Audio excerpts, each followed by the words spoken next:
Well, let's talk about this with Angela Levin, royal biographer, indeed, of Prince Harry himself. Good morning to you. Hi, nice to see you. Thanks for joining us. I mean, it's another day, it's another interview. Prince Harry's moaning about something. Now it's his. It was the media. Now it's his battle against the media that's to blame. But has he got a point this time that actually, you know, he found out, you know, about claims of phone hacking. He alone wanted to stand up to the media, and he feels he was kind of like hung out to dry by his family?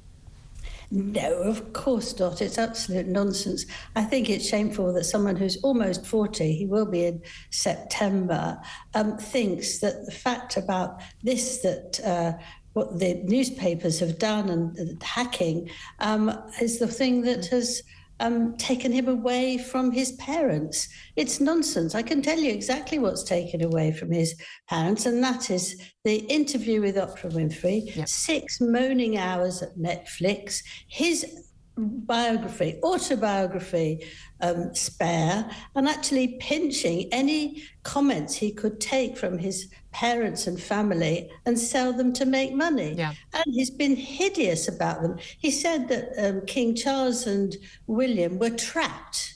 They can't get away. What a disgusting thing to say. Catherine is lazy. You know, what a disgusting thing to say. This is it. It's. I mean, these are the sort of comments he made in Spare and in the documentary, in the interviews with Oprah Winfrey, the racism. You know, Meghan made those allegations, and of course he stood by her on this.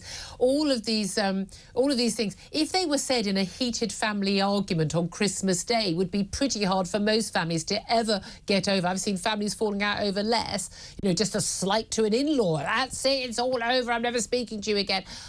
To say it all publicly to the entire world and then think everyone's going to go, oh, that's absolutely fine. Do you want to come over for tea on Sunday? I mean, that's just not how the real world works.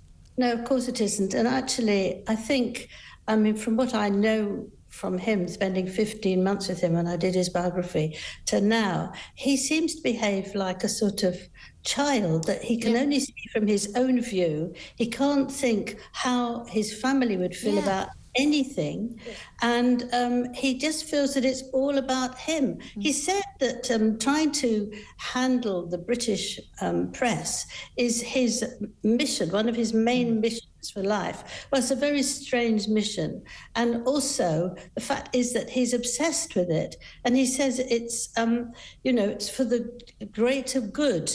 What does he mean by that? I don't know. I mean, I think it's eating him up alive. Look, I'm all for people tackling wrongdoing. Actually, you know, I think, you know, we know there's some very worrisome wrongdoing by British media. We do know that, you know. Please, you know, newspapers were closed down. People have been, you know, gone into court. But he does seem to be obsessed with it. And again, as if that's the biggest issue. He still thinks the media killed his mother, when in fact, you know, these paparazzi aren't. They're not. The British media didn't employ these people. You know, it's a very strange obsession he has. But you're right. He's almost 40. We talk about him almost as if he's a sort of an errant teenage boy. Exactly. Rather than as a grown man, a father. And the things that we should be very proud of him for doing, you know, fighting in Afghanistan, all credit to him on that, and setting up the Invictus Games for wounded service people. Again, that all gets tarnished by what he's doing now, the me stuff. And it's interesting, the Invictus Games, he's bringing them back to Britain, but then we hear that apparently, whether it's true or not, Meghan won't be attending. And again, major snub. She's attended all the others. Yes, she's scared. She doesn't want to be booed. One of the things about the press is that he wants it to be only positive about him and Meghan, especially Meghan. This is actually to please her, I'm quite sure. And she doesn't like anyone who criticises her. He hates it as well.